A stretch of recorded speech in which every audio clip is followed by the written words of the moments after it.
ओम नमः सिद्धेभ्यः ओम नमः सिद्धेभ्यः ओम नमः सिद्धेभ्यः। नमो अरिहन्तानं नमो सिद्धानं नमो आयर्यानं नमो उवज्झायानं नमो लोये सौवसाहुनं। सरस्वती नमस्तुभ्यं वरदे कामरूपिणी विद्यारंभं करिष्यामि सिद्धिर्भवतु मे सदा सिद्धिर्भवतु मे सदा। नमोस्तु भगवान नमोस्तु द्वादशांग जनवानी माता नमोस्तु नमोस्तु नमोस्तु आचार्य नमोस्तु नमोस्तु नमोस्तु गुरुदेव नमोस्तु नमोस्तु नमोस्तु।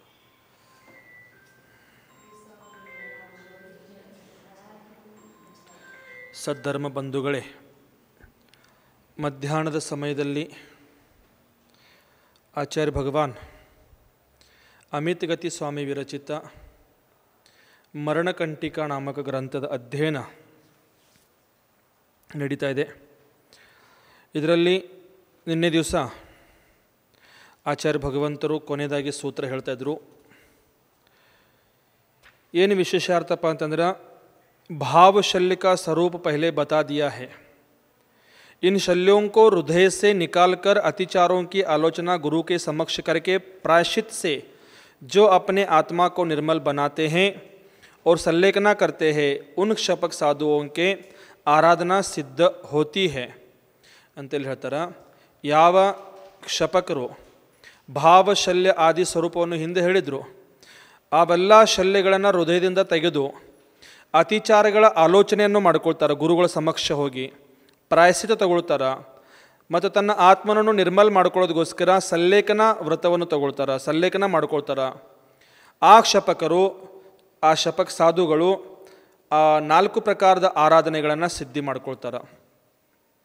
ದೀಕ್ಷಾ ಹಿಡ್ಕೊಂಡು ಇಲ್ಲಿವರೆಗೆ ಮೃತ್ಯು ತನಕ, ದೀಕ್ಷಾ ಹಿಡ್ಕೊಂಡು ಮೃತ್ಯು ತನಕ जो तपस्शरण किया जाता है, ಏನೇನು ತಪಸ್ಸರಣ ಮಾಡಲಿಕ್ಕಾಗುತ್ತದೆ, उसकी सफलता आराधना की प्राप्ति ही होती है.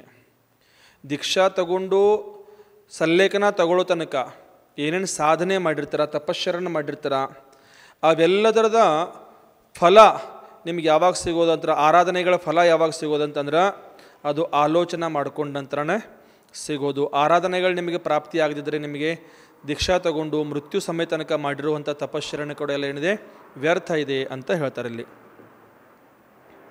ಹೇ ಶಪಕ್, ತುಮ್ ಖೇದ ರಹಿತ ಸಮ್ಯಕ್ ಆಲೋಚನಾ ಕರೋ. ಯಾವುದೇ ಪ್ರಕಾರದ ಮನಸ್ಸಲ್ಲಿ ಖೇದ ಇಟ್ಕೊಳಕ್ಕೆ ಹೋಗಬೇಡ, ಖೇದ ರಹಿತವಾಗಿ ನೀನು ಸಮ್ಯಕ್ ಆಲೋಚನೆಯನ್ನು ಮಾಡ್ಕೋಪ ಅಂತ ಹೇಳ್ತಾರೆ ಇಲ್ಲಿ. ಆಲೋಚನಾ ಐಸಿ ಹೋವೆ ಕಿ ಜೋ ದೋಷ ವಿಸ್ಮೃತ ಹುವೆ ಹೋ ಉನ್ಹೇ ಸ್ಮರಣ ಕರ್ಕೆ ಆಲೋಚನಾ ಕರೋ. ಆಲೋಚನೆ ಯಾವ ರೀತಿ ಇರಬೇಕಂತಂದ್ರೆ, ನಿನ್ನ ಜೀವನ ಕಾಲದಲ್ಲಿ ನಿನ್ನಿಂದ ಏನೇನು ದೋಷಗಳಾಗಿದ್ದಾವ ಅವೆಲ್ಲ ದೋಷಗಳನ್ನು ಸ್ಮರಣೆ ಮಾಡ್ಕೋ, ಅವೆಲ್ಲ ದೋಷಗಳನ್ನು ಸ್ಮರಣೆ ಮಾಡ್ಕೋ. ವಿಸ್ಮೃತ ಆಗಿರುವಂಥ ದೋಷಗಳನ್ನು ಕೂಡ ಸ್ಮರಣೆ ಮಾಡ್ಕೋ. ಮರೆತು ಹೋಗಿರುವಂಥ ದೋಷಗಳನ್ನು ಕೂಡ ನೀನು ನೆನಪಲ್ಲಿ ತಗೊಂಡು, ಆ ನೆನಪಿ ತಗೊಂಡು ಅವಾಗ ಏನು ಮಾಡು, ಗುರುಗಳ ಹತ್ರ ಗುರುಗಳ ಸಮಕ್ಷ ಅದನ್ನ ಆಲೋಚನೆ ಮಾಡ್ಕೋಪ್ಪ ಅಂತ ಹೇಳ್ತಿರೋದಿಲ್ಲಿ. किसी भी दोष की बिना छुपाए, किसी भी दोष को बिना छुपाए आलोचना करो. ಯಾವುದೇ ದೋಷಗಳನ್ನ ಬಚ್ಚಿಡಕ್ಕೆ ಹೋಗಬೇಡ. गौरव रहित और मोह रहित हो दीक्षा से लेकर आज तक जितने अतिचार लगे हो वे निर्मूलताया पूर्ण रूप से गुरु के समक्ष निवेदन कर दो. ನಿಮ್ಮ ದೀಕ್ಷಾ ಹಿಡ್ಕೊಂಡು ಇಲ್ಲಿವರೆಗೆ ನಿಮ್ಮಿಂದ ಏನೇನು ತಪ್ಪುಗಳಾಗಿದ್ದಾವ ಅವೆಲ್ಲ ತಪ್ಪುಗಳನ್ನು, ಯಾವುದೇ ತಪ್ಪುಗಳನ್ನು ಬಚ್ಚಿಡಕ್ಕೆ ಹೋಗಬೇಡ. ಗೌರವರಹಿತವಾಗಿ, ಮೋಹರಹಿತವಾಗಿ ದೀಕ್ಷಾ ಹಿಡ್ಕೊಂಡು ಇಲ್ಲಿವರೆಗೆ ಆಗಿರುವಂಥ ಸಮಸ್ತ ಅತಿಚಾರಗಳನ್ನು ನಿನ್ನ ನಿರ್ಮಲತೆಗೋಸ್ಕರ ಪೂರ್ಣ ರೂಪದಿಂದ ಗುರುಗಳ ಎದುರುಗಡೆ, ಗುರುಗಳ ಸಮಕ್ಷ ನೀನು ನಿವೇದನ ಮಾಡ್ಕೋ, ಆಲೋಚನೆ ಮಾಡ್ಕೋ ಅಂತ ಇಲ್ಲಿ ಆಚಾರ್ಯ ಭಗವಂತರ ಅಮಿತಗತಿ ಸ್ವಾಮಿಗಳು ಹೇಳ್ತಿದ್ದಾರೆ. ಭಯ, ಮಾನ್, असत्य से रहित सरल मन से बालक के समान सभी कार्य और अकार्यों का निवेदन बुद्धिमान शपक द्वारा होना चाहिए. ಯಾವ ರೀತಿ ಇರಬೇಕಂದ್ರೆ ಇಲ್ಲಿ ಮೇಡಮ್, ಭಯದಿಂದ, ಮಾನ ಕಷಾಯದಿಂದ ಮತ್ತು ಅಸತ್ಯದಿಂದ ರಹಿತರಾಗಿರಬೇಕು. ಸರಳ ಮನಸ್ಸೆ, ಮನಸ್ಸು ಯಾವ ರೀತಿ ಇರಬೇಕಂದ್ರೆ ಸರಳವಾಗಿರಬೇಕು. ಯಾವ ರೀತಿ ಅದಕ್ಕೆ ಉದಾಹರಣೆ ಕೊಟ್ಟರು, ಬಾಲಕವತ್ ಅಂತ ಹೇಳ್ತಾರೆ ಅಲ್ಲಿ. ಬಾಲಕಕ್ಕೆ ಸಮಾನ, ಬಾಲಕನ ಸಮಾನವಾಗಿ ಸಭಿ ಕಾರ್ಯ, ಎಲ್ಲ ಪ್ರಕಾರದ ಕಾರ್ಯ ಹಾಗೂ ಅಕಾರ್ಯೋಂಕೋ, ಅಕಾರ್ಯಗಳು ಏನೇನು ಯಾವ್ಯಾವ ಕಾರ್ಯಗಳನ್ನು ಮಾಡಿದಿರಾ, ಯಾವ್ಯಾವ ಅಕಾರ್ಯಗಳನ್ನು ಮಾಡಿದಿರಾ, ಇವೆಲ್ಲವನ್ನು ನಿವೇದನ ಬುದ್ಧಿಮಾನ್ ಕ್ಷಪಕ ದ್ವಾರ ಹೋನಾ ಚಾಹಿಯೆ. ಬುದ್ಧಿಮಾನ್ ಕ್ಷಪಕರು ಇಲ್ಲಿ ಗುರುಗಳ ಎದುರುಗಡೆ, ನಿರ್ಯಾಪಕಾಚಾರ್ಯ ಎದುರುಗಡೆ ಮಾಡಬೇಕು. ಅರ್ಥಾತ್ सरल स्वभाव से जैसे बालक अपने योग्य अयोग्य कार्यों को बता देता है. ಬಾಲಕರ ಹತ್ರ ನೋಡಿ, ಅದು ಒಳ್ಳೇದಿರಲಿ ಕೆಟ್ಟದಿರಲಿ ಅದಕ್ಕೇನು ಗೊತ್ತಿರಲ್ಲ, ಅವನು ಎಲ್ಲವನ್ನೂ ಹೇಳ್ಕೊಂಡ್ಬಿಟ್ಟಿರ್ತಾನಲ್ಲಿ ತಾಯಿ ತಂದೆ ಹತ್ರ, ದೊಡ್ಡವ್ರ ಹತ್ರ, ಯಾವುದನ್ನೂ ಬಚ್ಚಿಡೋದಿಲ್ಲ ಅವನು. ಆ ರೀತಿಯ ಬಾಲಕನ ಸಮಾನವಾಗಿ ನೀವು ಏನಾಗಬೇಕಂದ್ರೆ ಅಪನೇ ದ್ವಾರ ಕಿಯೇ ಗೇ ಕಾರ್ಯ ಅಕಾರ್ಯ ಕೋ ನಿರ್ಯಾಪಕ ಸೆ ನಿವೇದನ ಕರ್ ದೇನಾ ಚಾಹಿಯೇ. ಬಾಲಕನ ಸಮಾನವಾಗಿ ನಿರ್ಯಾಪಕ ಆಚಾರ್ಯರ ಹತ್ರ ನೀವು ಮಾಡಿರುವಂಥ ಕಾರ್ಯ ಅಕಾರ್ಯಗಳು ಇವೆಲ್ಲವನ್ನೂ ನಿವೇದನ ಮಾಡಬೇಕು ಅಂತ ಇಲ್ಲಿ ಹೇಳೋದು.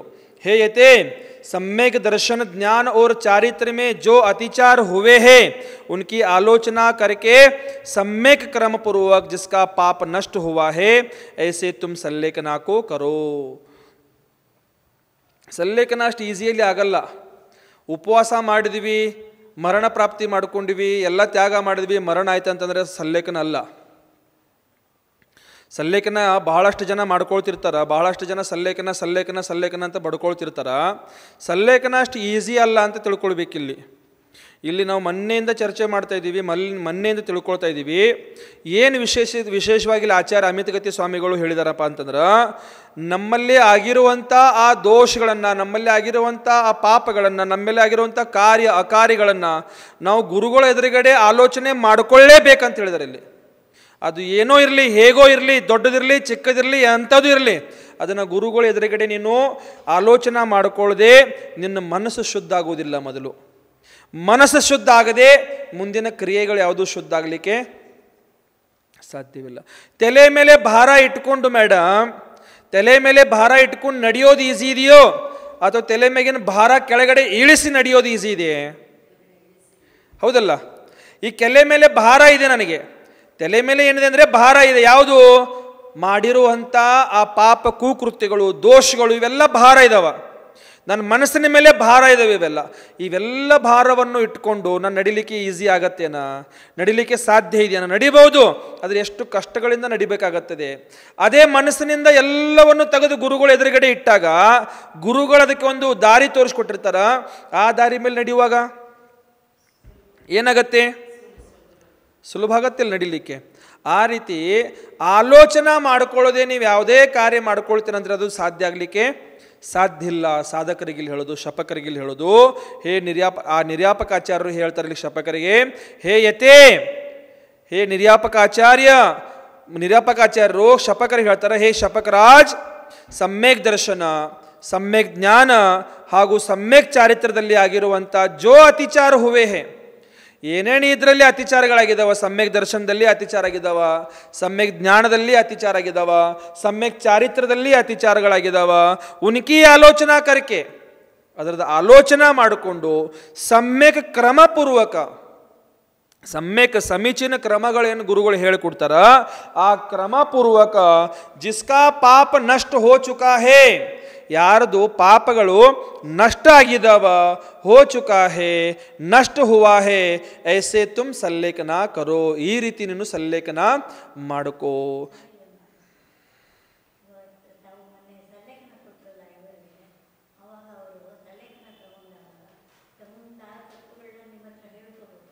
ಹೇಳ್ಕೊಳ್ಬೋದು, ಹೇಳ್ಕೊಳ್ಳೇಬೇಕು.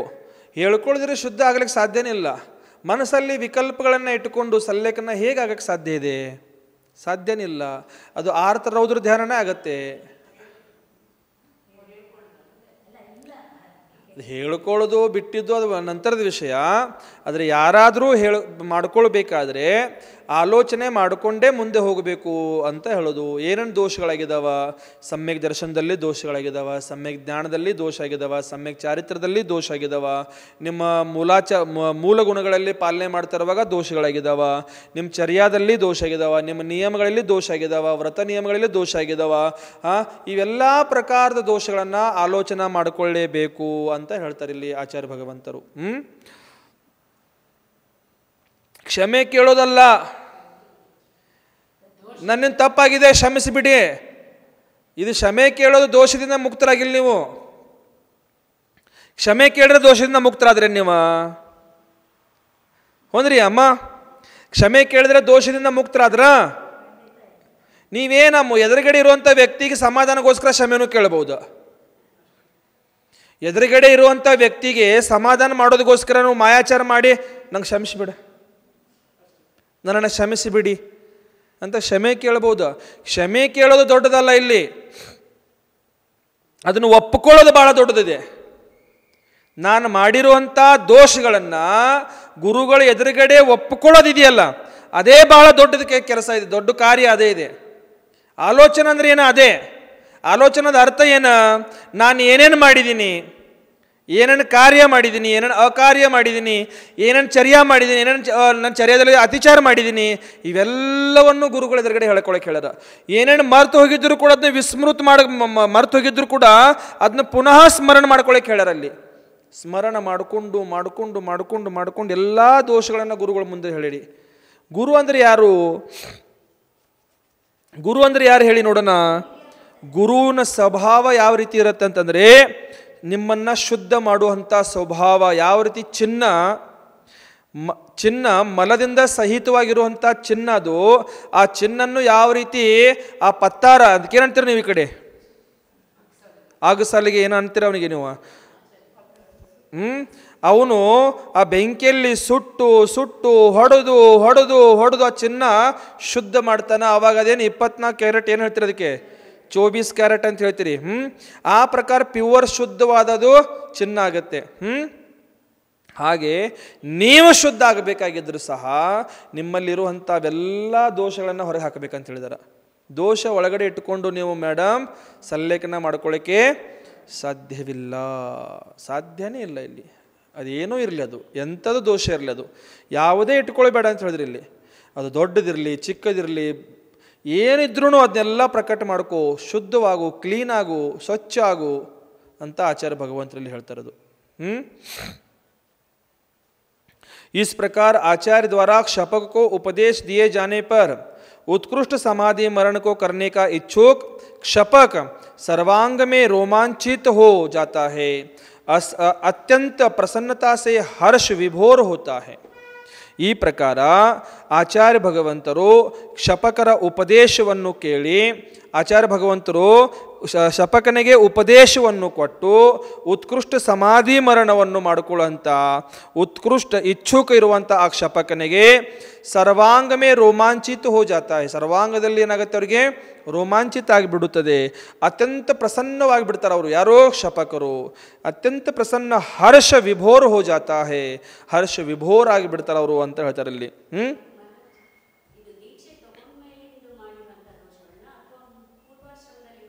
ಎಲ್ಲನೇ ಟೋಟಲ್ ಪೂರ್ವಾಶ್ರಮದಲ್ಲಿ ಮಾಡಿದ್ದಿರಲಿ, ದೀಕ್ಷಾ ತಗೊಂಡಂತ ಇಲ್ಲಿ ಹೇಳ್ತಾ ಇರೋದು ದೀಕ್ಷಾ ತಗೊಂಡ ನಂತರದಂತ. ಆದರೆ ಇಲ್ಲಿ ಪೂರ್ವಾಶ್ರಮದಲ್ಲಿನ ಆಗಿದ್ದು ಕೆಲವೊಂದು ದೋಷಗಳಿರ್ತಾವೆ, ಅದಕ್ಕೆ ನಾವು ಅವು ಮನಸ್ಸಲ್ಲಿ ಇಟ್ಕೊಂಡ್ಬಿಟ್ಟಿರ್ತೀವಿ ನೋಡ್ರಿ. ಕೆಲವೊಂದು ಪೂರ್ವಾಶ್ರಮದಲ್ಲಿ ಆಗಿರುವಂಥ ದೋಷಗಳಿರ್ತಾವ, ಅವು ಮನಸ್ಸಲ್ಲಿ ಇದ್ದು ಬಿಟ್ಟಿರ್ತಾವ. ನಾನಿದು ತಪ್ಪು ಮಾಡಿದ್ದೀನಿ, ಇದು ಹಿಂಸೆ ಮಾಡಿದ್ದೀನಿ, ಇದು ಪಾಪ ಮಾಡಿದ್ದೀನಿ, ಈ ಪಾಪ ನನಗೆ ಕಾಡ್ತಾ ಇದೆ ಕಾಡ್ತಾ ಇದೆ ಕಾಡ್ತಾ ಇದೆ ಅಂತ ಒಳಗಡೆ ಮನೆ ಮಾಡ್ಕೊಂಡು ಕೂತಿರುತ್ತೆ. ಅದನ್ನೂ ಸಹ ಗುರುಗಳ ಎದುರುಗಡೆ ಹೇಳಬೇಕಂತ ಹೇಳಿದಾರೆ. ಅದನ್ನೂ ಸಹ ಗುರುಗಳ ಎದುರುಗಡೆ ಹೇಳಿ ಅದನ್ನೂ ಕೂಡ ನಾವು ಸ್ವಚ್ಛ ಮಾಡ್ಕೊಳ್ಬೇಕಂತ ಹೇಳಿದಾರೆ. ಅದನ್ನು ಸ್ವಚ್ಛ ಮಾಡಿಕೊಂಡ್ರೆ ಮುಂದೆ ದಾಟಬಹುದು, ಸಾಗಬಹುದು. ಇಲ್ಲದಿದ್ದರೆ ಹೇಳ್ರಿ,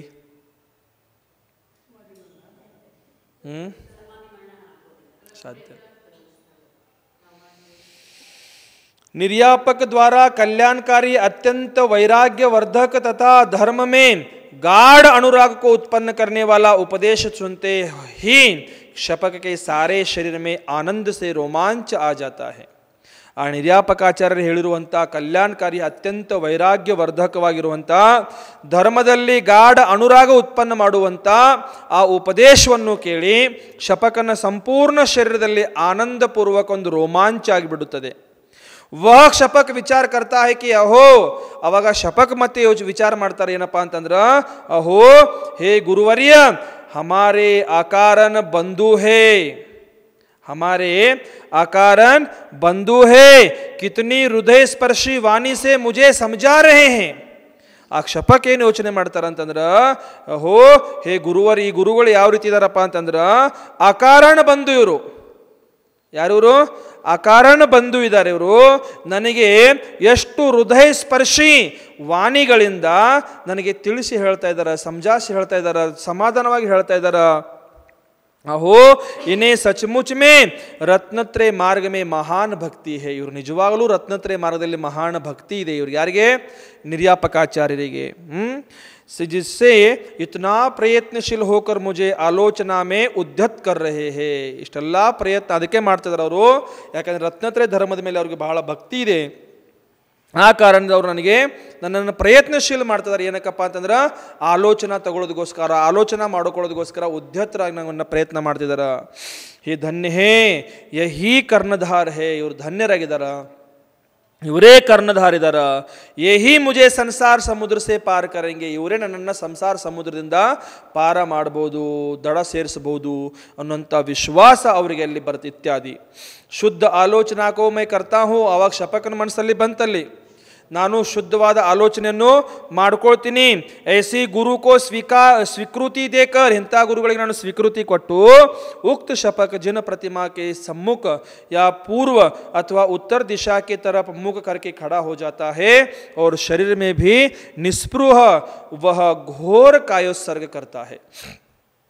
ಈ ಪ್ರಕಾರ ನಿರ್ಯಾಪಕಾಚಾರ್ಯನ ಅವರು ನಂಬಿ ಅವ್ರ ಮೇಲೆ ವಿಶ್ವಾಸ ಇಟ್ಕೊಂಡು ಅವ್ರು ಏನು ಮಾಡ್ತಾರಪ್ಪ ಅಂತಂದ್ರೆ ಆ ಗುರುಗಳ ಎದುರುಗಡೆ ಹೋಗಿ ನಿಂತ್ಕೊಳ್ತಾರ.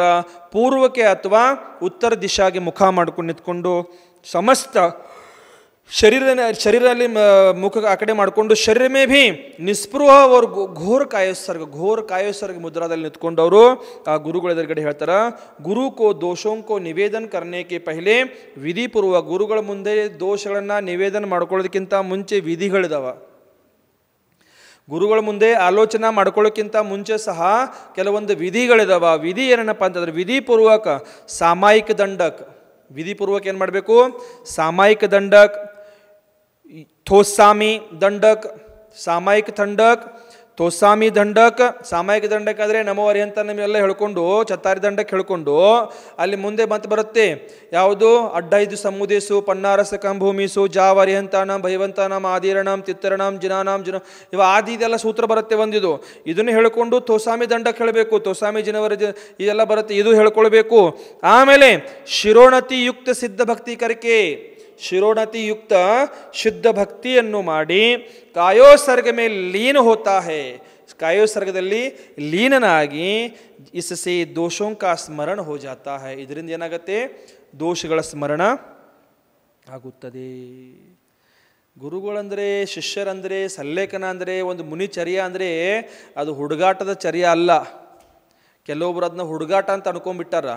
ಮುನಿಗಳಂತಂದ್ರೆ ಏನು ಹುಡುಗಾಟ ಅನ್ಕೊಂಡ್ಬಿಟ್ಟಾರ. ಮುನಿ ಆಗೋದಂದ್ರೆ ಏನು ತಮಾಷೆ ಅಂತ ಅನ್ಕೊಂಡ್ಬಿಟ್ಟಾರ. ಮುನಿಗಳ ಚರ್ಯ ಅಂದರೆ ಸಾಮಾನ್ಯ ನಾಟಕ ಮಾಡ್ತಾರಲ್ಲ ಇಲ್ಲಿ ಸ್ಟೇಜ್ ಮೇಲೆ, ಅವೆಲ್ಲ ನಾಟಕದ ಚರ್ಯ ಅಲ್ಲ ಇದು. ಫಿಲ್ಮ್ಗಳಲ್ಲಿ ಆ್ಯಕ್ಟರ್ಗಳು ಮಾಡ್ತಾರಲ್ಲ, ಅದು ಆ್ಯಕ್ಟಿಂಗ್ ಮಾಡುವಂಥ ಚರ್ಯ ಮುನಿಗಳದು ಚರ್ಯನೇ ಅಲ್ಲ.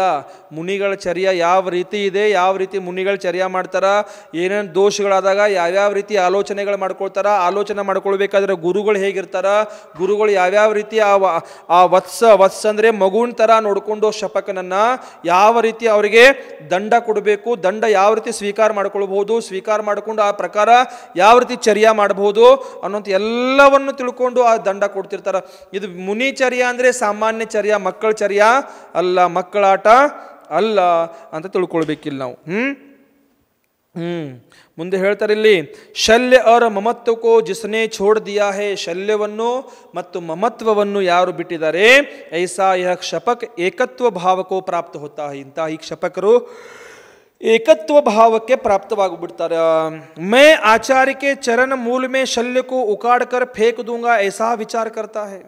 ಅವಾಗ ಶಪಕರೇನು ಯೋಚನೆ ಮಾಡ್ತಾರಂತಂದ್ರೆ, ನಾನು ಆಚಾರ್ಯರ ಚರಣಗಳಲ್ಲಿ ನನ್ನ ಒಳಗಡೆ ಇರುವಂಥ ಸಮಸ್ತ ಶಲ್ಯಗಳನ್ನು ಕಿತ್ತಿ ಬಿಸಾಡಿ ಬಿಡ್ತೀನಿ ಅಂತ ವಿಚಾರ ಶಪಕರು ಮಾಡ್ತಿರ್ತಾರ. ಇಸ್ ತರಹ ಏಕತ್ವ ಭಾವಕೋ ಪ್ರಾಪ್ತ ಹುವ, ಈ ರೀತಿ ಏಕತ್ವ ಭಾವವನ್ನು ಪ್ರಾಪ್ತ ಮಾಡಿಕೊಂಡಿರುವಂಥ ಕ್ಷಪಕ ಸಮಸ್ತ ದೋಷೋಂಕೋ ಸ್ಮರಣ ಕರ್ತಾ ಹೈ, ಸಮಸ್ತ ದೋಷಗಳನ್ನು ಏನು ಮಾಡ್ತಾರೆ ಅಲ್ಲಿ ಸ್ಮರಣ ಮಾಡ್ಕೊಳ್ತಾರ. ಅತಃ ಇಸ್ ಪ್ರಕಾರ ಪ್ರಾಂಜಲ್ ಹೋಕರ್ ಸರ್ವ ದೋಷ ಸ್ಮರಣ ಮೇ ಲಾತಾ ಹೈ, ಈ ಪ್ರಕಾರ ಪ್ರಾಂಜಲರಾಗಿ ಸಂಪೂರ್ಣ ದೋಷಗಳನ್ನ ಸ್ಮರಣದಲ್ಲಿ ತರಲಿಕ್ಕೆ ಪ್ರಯತ್ನ ಮಾಡ್ಕೊಳ್ತಿರ್ತಾರ. अब क्षपक एकत्व भावमय होता है, तब मैं अतिचार रहित हूँ, मैं तो केवल ज्ञान दर्शन स्वभाव वाला हूँ. ನಾನು ಯಾರಿದ್ದೀನಿ? ಕೇವಲ ಜ್ಞಾನ ದರ್ಶನ ಸ್ವಭಾವದ ನಾನೊಬ್ಬ, ನನ್ನ ಆತ್ಮ ಇದೆ. ಮುಜಸೆ ಶರೀರ ರಾಗ ದ್ವೇಷ ಶಲ್ಯ ಗಾರವ ಆದಿ ಸಬ್ ವಿಕಾರ ಭಿನ್ನ ಹೇ, ಇವೆಲ್ಲ ಏನದವ ವಿಕಾರಗಳಿದಾವೆ. ಯಾವ್ಯಾವುದು ವಿಕಾರಗಳಿದಾವೆ ಇಲ್ಲಿ? ಶರೀರ ವಿಕಾರ ಇದೆ, ರಾಗದ್ವೇಷ ವಿಕಾರ ಇದೆ, ಶಲ್ಯ ವಿಕಾರ ಇದೆ, ಗಾರವ ವಿಕಾರ ಇದೆ, ಕಷಾಯ ಆದಿ ಇವೆಲ್ಲ ವಿಕಾರ ಇದಾವ. ಇವೆಲ್ಲ ನನ್ನಿಂದ ಏನಿದಾವ? ಭಿನ್ನ ಇದಾವ. ನನಗೆ ಅದಕ್ಕೆ ಯಾವುದು ಸಂಬಂಧ ಇಲ್ಲ, भिन्न है. शरीर के नाश से इसके नाम, शरीर के नाश से इसके मान अपमान से मेरा कुछ भी बिगड़ता नहीं है. ನಾಳೆ ಶರೀರನೇ ನಾಶ ಆಗಿ ಹೋಗೋದಿದೆ, ಶರೀರನೇ ಮಣ್ಣಾಗಿ ಹೋಗೋದಿದೆ. ನನಗೆ ಯಾರು ಮಾನ ಸನ್ಮಾನ ಕೊಟ್ಟರೂ ಅಷ್ಟೇ, ನನಗೆ ಯಾರು ಅಪಮಾನ ಮಾಡಿದರೂ ಅಷ್ಟೇ ಅಂತ ಎಲ್ಲ ಪ್ರಕಾರದ ವಿಚಾರ ಮಾಡಿಕೊಂಡು ಮೇರಾ ಕ್ಯಾ ಬಿಗಡ್ತಾ ಹೇ, ನಂದು ಏನು ಹಾಳಾಗೋದಿದೆ, ನಂದು ಏನು ನಾಶ ಆಗೋದಿದೆ, ನಂದೇನು ಅದಕ್ಕೆ ಹೇಳ್ತೀವಲ್ಲ ನಾವು, ನಂದೇನು ನುಕ್ಸಾನ್ ಆಗಂಗಿಲ್ಲ ಇಲ್ಲಿ, ನಂದು ಏನು ಪ್ರಾಬ್ಲಮ್ ಇಲ್ಲ, ನನ್ನ ಆತ್ಮ ಪರಮಾತ್ಮ ಇದಾನ. ನನ್ನ ಆತ್ಮ ಯಾವ ರೀತಿ ಇದೆ ಅಂತಂದರೆ ಕೇವಲ ಜ್ಞಾನ ಸ್ವರೂಪಿ ಇದೆ, ಕೇವಲ ದರ್ಶನ ಜ್ಞಾನ ಸ್ವರೂಪಿ ನನ್ನ ಆತ್ಮ ಇದೆ. ನನಗೆ ಮಾನ ಸನ್ಮಾನ ಏನೂ ಇಲ್ಲ, ಇವೆಲ್ಲ ವಿಕಾರಗಳಿದಾವ ಅಂತ ಅವರು ವಿಚಾರ ಮಾಡ್ತಾರೆ ಅವಾಗ ಕ್ಷಪಕರು. ಮೈ ಅಬ್ ಮಾಯಾ ಕೋ ಛೋಡ್ಕರ್, ನಾನು ಏನು ಮಾಡ್ತೀನಿ ಭೂಪಾಲಣ್ಣ, ಈಗ ಮಾಯಾಚಾರ ಬಿಟ್ಬಿಡ್ತೀನಿ. ಈಗ ಮೈ ಅಬ್ ಮಾಯಾ ಕೋ ಛೋಡ್ಕರ್ ಅತಿಚಾರ ಕೋ ದೂರ್ ಕರುಂಗಾ, ನಾನೇನು ಮಾಡ್ತೀನಿ? ಮಾಯಾಚಾರವನ್ನು ಬಿಟ್ಟು ನನ್ನಲ್ಲಿ ಇರುವಂಥ ಆ ಅತಿಚಾರಗಳನ್ನು ಏನು ಮಾಡ್ತೀನಿ? ಈಗ ದೂರ ಮಾಡಿಬಿಡ್ತೀನಿ. ಐಸಾ ವಿಚಾರ ಕರ್ ಕ್ಷಪಕ ದೋಷೋಂಕೋ ಸ್ಮರಣ ಕರ್ತಾ ಹೈ, ಈ ಪ್ರಕಾರ ವಿಚಾರ ಮಾಡಿ ಕ್ಷಪಕರು ಏನು ಮಾಡ್ತಾರ? ದೋಷಗಳನ್ನು ಸ್ಮರಣ ಮಾಡ್ಕೋತಾರ. ಕಿ ಮುಜಸೆ ಕೋನ್ ಸೆ ದೋಷ ಹುವೆ ಹೇ, ಏನು ವಿಚಾರ ಮಾಡ್ತಾರಮ್ಮ ಅವರು? ನನ್ನಿಂದ ಏನೇನು ದೋಷಗಳಾಗಿದ್ದಾವ, ಕಬ್ ಹುವೆ ಹೇ, ಯಾವಾಗ ಆಗಿದ್ದಾವ ಇತ್ಯಾದಿ ಇವೆಲ್ಲವನ್ನು ಸ್ಮರಣ ಮಾಡ್ಕೊಳ್ಳಿಕ್ಕೆ ಪ್ರಾರಂಭ ಮಾಡಿಬಿಡ್ತಾರ. ಸರ್ವ ದೋಷಕ ಸ್ಮರಣ ಕರಿಕೆ, ಎಲ್ಲ ಪ್ರಕಾರ ದೋಷಗಳನ್ನು ಸ್ಮರಣ ಮಾಡಿಕೊಂಡು ಶಲ್ಯಕ ನಿರಾಕರಣ ಕರ್ನೆಕೆ ಲಿಯೇ ಗುರುಕೆ ನಿಕಟ ಆತಾ ಹೇ, ಆ ಶಲ್ಯವನ್ನು ನಿರಾಕರಣ ಮಾಡ್ಕೊಳ್ಳೋದಕ್ಕೋಸ್ಕರ ಗುರುಗಳ ಹತ್ತಿರ ಬರ್ತಾರೆ. ಅಲ್ಲಿ ಎಲ್ಲವನ್ನು ಸ್ಮರಣ ಮಾಡಿಕೊಂಡು ಕ್ಯೂಂಕಿ ಶುದ್ಧ ಮನವಾಲೆ ಹೋ, ಕ್ಯೂಂಕಿ ಶುದ್ಧ ಮನವಾಲೆ ಕೆ ही आलोचना आदि करना योग्य होता है. ಮನಸ್ಸು ಅಶುದ್ಧ ಇದ್ರೆ ಆಲೋಚನೆ ಮಾಡಿ ಕೂಡ ಏನು, ಒಳಗೊಂದ ಹೊರಗೆ ಒಂದ, ಹೃದಯದಾಗ ಒಂದ, ಬಾಯಾಗ ಒಂದ ಇಟ್ಟುಕೊಂಡು ಬಂದ ಆಲೋಚನೆ ಮಾಡಿ ಆಗೋದು ಮತ್ತೊಂದ, ಹೌದಲ್ರಿ ಮೇಡಮ್? ಒಳಗಡೆ ಒಂದು ಹೊರಗಡೆ ಒಂದು ಇಟ್ಟುಕೊಂಡು ಬಂದು ಗುರುಗಳು ಎದುರುಗಡೆ ಆಲೋಚನೆ ಮಾಡಿಕೊಂಡ್ರೆ ಆಗೋದು ಮತ್ತೊಂದು ಹೊಸದ. ಮತ್ತಲ್ಲಿ ಆಶ್ರವ ಮಾಯಾಚಾರ ಇಟ್ಕೊಂಡು ನೀವು ಆಲೋಚನೆ ಮಾಡ್ತಿದ್ರೆ, ಮಾಯಾಚಾರ ಇಟ್ಕೊಂಡು ಮನಸ್ಸಿನಲ್ಲಿ ಏನಾದರೂ ವಿಕೃತಿ ಇಟ್ಕೊಂಡು ಗುರುಗಳ ಜೊತೆಗೆ ನೀನು ವ್ಯವಹಾರ ಮಾಡ್ಕೊಳ್ತಿದ್ರ ಅಂತಂದ್ರೆ ಅದು ವ್ಯವಹಾರ ನಿಮಗೇನಿದೆ, ಪುಣ್ಯಕ್ಕೆ ಭಾಗಿಗಳಿಲ್ಲ, ಪಾಪಕ್ಕೆ ಭಾಗಿಗಳಿದ್ದೀರಾ ಅಂತ ತಿಳ್ಕೊಳ್ಬೇಕಂತ ಹೇಳ್ತಾರೆ. ಏನಕ್ಕೆ ಭಾಗಿ ಇದೆ ಅಮ್ಮ? ಪಾಪಕ್ಕೆ ಭಾಗಿ ಇದೀಲಿ ಅಂತ ತಿಳ್ಕೊಳ್ಬೇಕಂತ ಹೇಳ್ತಾರೆ. ಏನು ಮಾಡೋದ್ರಿ ಹೇಳ್ರಿ? ಶುದ್ಧ ಆಗೋ ಸಲುವಾಗಿ ಪ್ರಯತ್ನ ಮಾಡಬೇಕು. ನಮ್ಮದು ಯೋಚನೆ ಯಾವ ರೀತಿ ಇದೆ ಅಂತಂದರೆ ಅಮ್ಮ, ನನ್ನ ಯೋಚನೆ ಭೂಪಾಲನ್ನ ಶುದ್ಧ ಆಗಬೇಕು. ನನ್ನ ಯೋಚನೆ ಏನಂತಂದರೆ ಭೂಪಾಲನ್ನ ಶುದ್ಧ ಆಗಬೇಕು. ನಾನು ಅಶುದ್ಧವಾಗಿದ್ದರೆ ಪರವಾಗಿಲ್ಲ. ಇದು ಒಂದು ಸೈಡ್ದು. ಇನ್ನೊಂದು ಸೈಡ್ದು ಏನಂತಂದರೆ ನಾನು ಅಶುದ್ಧ ಇದ್ದೀನಿ, ನಾನು ಅಶುದ್ಧ ಇದ್ದೀನಿ, ಆದರೆ ನಾನು ಪ್ರಕಟ ಮಾಡ್ಕೊಳ್ತಾ ಇದ್ದೀನಿ ಏನಂತಂದರೆ ನಾನು ಶುದ್ಧ ಇದ್ದೀನಿ ಅಂತ. ನಾನು ಅಶುದ್ಧನೇ ಇದ್ದೀನಿ, ಆದರೆ ನಾನು ಇನ್ನೊಬ್ಬರಿಗೇನು ಹೇಳ್ಕೊಳ್ತೀನಿ ಅಂತಂದರೆ ನಾನು ಶುದ್ಧ ಇದ್ದೀನಿ ಅಂತ ಹೇಳ್ಕೊಂಡು ಇನ್ನೊಬ್ಬರ ಅಶುದ್ಧತೆಯನ್ನು ಕ್ಲೀನ್ ಮಾಡೋಕ್ಕೆ ಪ್ರಯತ್ನ ಪಡ್ತಾ ಇದ್ದೀನಿ. ಇದು ಇನ್ನೊಂದು ಸೈಡ್ ಆಯಿತು. ಈ ಥರದ್ದೆಲ್ಲ ಏನು ಪ್ರಯೋಜನ ಹೇಳಿ? ಇವೆಲ್ಲ ಇದ್ದು ಗುರುಗಳ ಜೊತೆಗೆ ವ್ಯವಹಾರ ಇಟ್ಟುಕೊಂಡು ಗುರುಗಳ ಪ್ರವಚನ ಕೇಳಿ, ಗುರುಗಳ ಸ್ವಾಧ್ಯಾಯ ಕೇಳಿ, ಗುರುಗಳ ಉಪದೇಶ ಕೇಳಿ, ಗುರುಗಳ ಸೇವೆ ಮಾಡಿ, ಗುರುಗಳಿಗೆ ಆಹಾರ ದಾನಾದಿ ಕ್ರಿಯೆಗಳನ್ನು ಮಾಡಿಸಿ ಏನೂ ಪ್ರಯೋಜನ ಇಲ್ಲವ. ಯಾಕೆ ಹೇಳಿ ನೋಡೋಣ? ನಾವು ಯಾರ ಜೊತೆಗೆ ಮಾಯಾಚಾರ ಮಾಡ್ತಾ ಇದ್ದೀವಿ ಇದನ್ನೇ ಮರ್ತು ಬಿಟ್ಟಿದ್ದೀವಿ ನಾವು ಸಾಮಾನ್ಯ ಒಂದು ಶ್ರಾವಕರ ಜೊತೆಗೆ, ಸಾಮಾನ್ಯ ಒಂದು ಅಸಂಯಮಿ ಜೊತೆಗೆ ಮಾಯಾಚಾರ ಮಾಡ್ತಾ ಇದ್ದೀವಿ. ಆ ಸಾಮಾನ್ಯ ಒಬ್ಬ ಅಸಂಯಮಿ ಜೀವ ಜೊತೆಗೆ ನಾನೇನು ವ್ಯವಹಾರ ಇಟ್ಕೊಂಡಿದ್ದೀನಿ, ಆ ರೀತಿ ವ್ಯವಹಾರ ನಾನು ಗುರುಗಳ ಜೊತೆಗೆ ಇಟ್ಕೊಂಡಿವಿ ಅಂತಂದ್ರೆ ಎಲ್ಲಿ ಹೋಗಿ ಕಳಿಬೇಕಾಗುತ್ತದೆ? ನಾನು ಪದೇ ಪದೇ ಈ ಮಾತುಗಳನ್ನು ಹೇಳ್ತಿರ್ತೀನಿ. ಒಂದು ಗುರುಗಳ, ಒಂದು ಮುನಿಗಳ, ಒಂದು ದಿಗಂಬರ ಮುನಿಗಳ ಒಂದು ಸಮಯ, ಎಷ್ಟು ಒಂದು ಸಮಯ ಅಂದರೆ ಅಂತರ ಮುಹೂರ್ತ ಇಟ್ಕೊಳ್ಳೀಗ, ಒಂದು ಅಂತರ ಮುಹೂರ್ತ ಮಾತ್ರ ನೀವು ಅವ್ರ ಪರಿಣಾಮ ಹಾಳು ಮಾಡಿದ್ರು ಮುನಿ ಹತ್ಯೆ ಮಾಡಿರುವಂಥ ಪಾಪ ಇದೆ ಅಂತ ಹೇಳ್ತಾರೆ ಇಲ್ಲಿ ಶಾಸ್ತ್ರದಲ್ಲಿ. ಮುನಿಗಳ ಪರಿಣಾಮ ಅಂದ್ರೇ ಜೀವಂತ ಇದ್ದಾರೆ ಅವರು. ಪರಿಣಾಮ ಹಾಳಾದವು ಅಂದರೆ ಅವ್ರು ಮುಗಿದೋಯ್ತಲ್ಲಿ, ಮುನಿನೇ ಇಲ್ಲ ಅವರು. ಪರಿಣಾಮ ಹಾಳಾಗ್ಬಿಟ್ರೆ ಅವರು ಮುನಿ ಅವಸ್ಥೆನೇ ಇಲ್ಲ ಅವರಿಗೆ, ಬರೇ ದಿಗಂಬರ ರೂಪ ಅಷ್ಟೇ ಇದೆ, ಬತ್ತಲೆ ಮಾತ್ರ ಶರೀರ ಇದೆ. ಇಲ್ಲಿ ಪರಿಣಾಮದಲ್ಲಿ ಶುಭತೆ ಇಲ್ಲಾಗಿತ್ತಂದ್ರೆ, ಪರಿಣಾಮದಲ್ಲಿ ಶುದ್ಧತೆ ಇಲ್ಲಾಗಿತ್ತಂದ್ರೆ ಅವ್ರ ಗುಣಸ್ಥಾನಗಳ ಕೂಡ ಏನಾಗಿರ್ತಾವ? ಕೆಳಗಡೆ ಇಳಿದಿರ್ತಾವ. ಆ ಮುನಿಗಳನ್ನು ಗುಣಸ್ಥಾನದಿಂದ ಕೆಳಗಡೆ ಇಳಿಸಿದ್ವಿ ನಾವು. ಮುನಿಗಳನ್ನು ನಾವು ಗುಣಸ್ಥಾನದಿಂದ ಅವ್ರ ಸ್ಥಾನದಿಂದ ಕೆಳಗಡೆ ಇಳಿಸಿ ನಾವು ಮುನಿ ಹತ್ಯೆ ಮಾಡಿರುವಂಥ ಪಾಪ ಇದೆಯೋ ಇಲ್ಲ? ಇದೆಯಿಲ್ಲ, ಇದೆ. ನಾವು ಮುನಿಗಳ ಜೊತೆಗೆ ಇಟ್ಕೊಳ್ಳೋಂಥ ವ್ಯವಹಾರ, ದಿಗಂಬರ ಮುನಿಗಳ ಜೊತೆಗೆ ಇಟ್ಕೊಳ್ಳೋಂಥ ವ್ಯವಹಾರ ಯಾವ ರೀತಿ ಇರಬೇಕಂದ್ರೆ ಮಾತ್ರ ಧರ್ಮಮಯ ವ್ಯವಹಾರಗಳು ಇಟ್ಕೊಳ್ಬೇಕು, ಮಾತ್ರ ಧರ್ಮದ ಸಂಬಂಧಪಟ್ಟದ ವ್ಯವಹಾರಗಳನ್ನು ಇಟ್ಕೊಳ್ಬೇಕು. ಇದನ್ನೆಲ್ಲ ಬಿಟ್ಟು ಇಲ್ಲದೆಲ್ಲ ವ್ಯವಹಾರಗಳನ್ನು ಇಟ್ಕೊಳ್ಳೋಕೆ ಹೋದಿವಿ ಅಂತಂದ್ರೆ ಅಲ್ಲೆಲ್ಲ ಏನಾಗತ್ತೆ? ಅದು ಹತ್ಯೆ ಮಾಡಿದ್ದು ಪಾಪ ಅಂತ ಪಕ್ಕ ಕಟ್ಕೊಳ್ತಾ ಇದ್ದೀರಾ. ಏನ್ರಿ ಅಕ್ಕ, ಸರಿದಿಲ್ಲ? ಏನು ಮಾಡೋದು? ಮಾಯಾಚಾರ ಮಾಡೋದು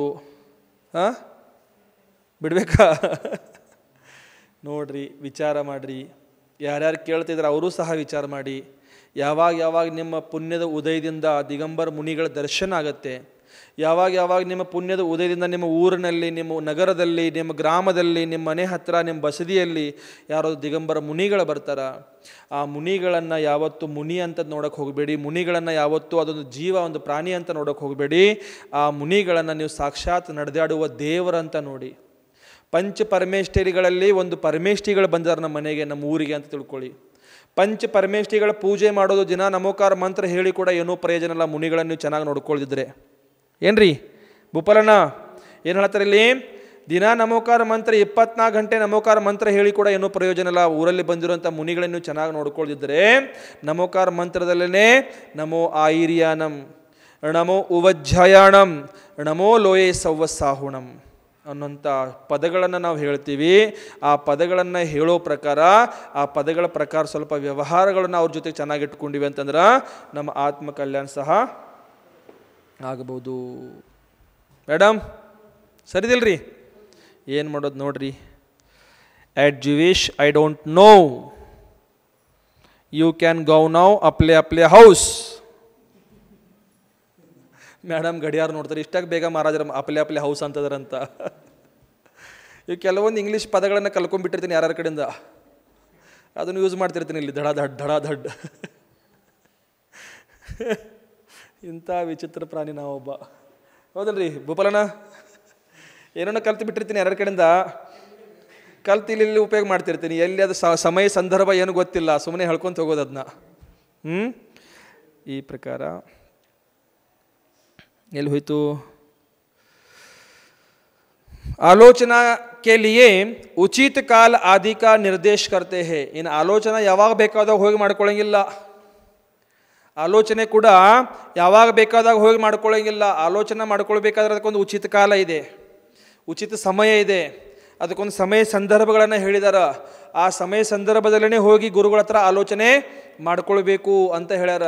ಸುಮ್ಮನೆ ಯಾವಾಗ ಬೇಕಾದಾಗ ಹೋಗಿ ಆಲೋಚನೆ ಮಾಡ್ಕೊಳಕ್ಕೆ ಅದನ್ನ ಅಂಗಡಿ, ಕಿರಾಣ ಅಂಗಡಿ ಅಲ್ಲ, ದಿನಸಿ ಅಂಗಡಿ ಅಲ್ಲ, ಹೌದಲ್ರಿ? ಏನು ಹೇಳ್ತಾರಂದ್ರೆ ಮೇಡಮ್, ಊಸ ಶಪಕಕ್ಕೆ ಶುದ್ಧಿ ಭಾವಸೆ, ಆ ಶಪಕನ ಶುದ್ಧ ಭಾವದಿಂದ ಆಲೋಚನಾ ಆದಿ ಸಂಭವ ಹೇ, ಆಲೋಚನಾ ಆದಿ ಸಂಭವ ಇದೆ ಅಂತಂದಾಗ ಅರ್ಥಾತ್ ಆಲೋಚನಾಕ್ಕೆ ಸಮಯ ಭಾವ ಶುದ್ಧ ಹೋನಾ ಚಾಹಿಯೆ. ಆಲೋಚನೆ ಮಾಡಿಕೊಳ್ಳುವಂಥ ಸಂದರ್ಭದಲ್ಲಿ ಭಾವ ಏನಿರಬೇಕು? ಏನಿರ್ಬೇಕ್ರಿ ಜೈತ್ಯಮ್ಮ? ಶುದ್ಧವಾಗಿರಬೇಕು. ಪೂರ್ವಾನ್ಯ ಅಪರಾಹ್ನಕ್ಕೆ ಸಮಯ ಮೇ, ಪೂರ್ವಾಣ ಅಥವಾ ಅಪರಾಹ್ನ, ಬೆಳಗ್ಗೆ ಅಥವಾ ಸಂಜೆ ಸಮಯ ಶುಭ ದಿನ, ದಿನ ಹೇಗಿರಬೇಕು? ಶುಭ ದಿನ ಇರಬೇಕು. ಶುಭ ತಿಥಿ, ತಿಥಿ ಸಹ ಏನಿರಬೇಕು? ಶುಭವಾಗಿ ತಿಥಿ ಇರಬೇಕು. और ಶುಭ ಲಗ್ನ ಮೇ, ಲಗ್ನ ಸಹ ಏನಿರಬೇಕು? ಶುಭವಾಗಿರಬೇಕು.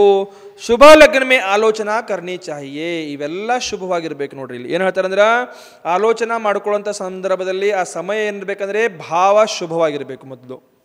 ಎರಡನೇದು ಬೆಳಗ್ಗೆ ಅಥವಾ ಸಂಜೆ ಸಮಯದಲ್ಲಿ ಇರಬೇಕು.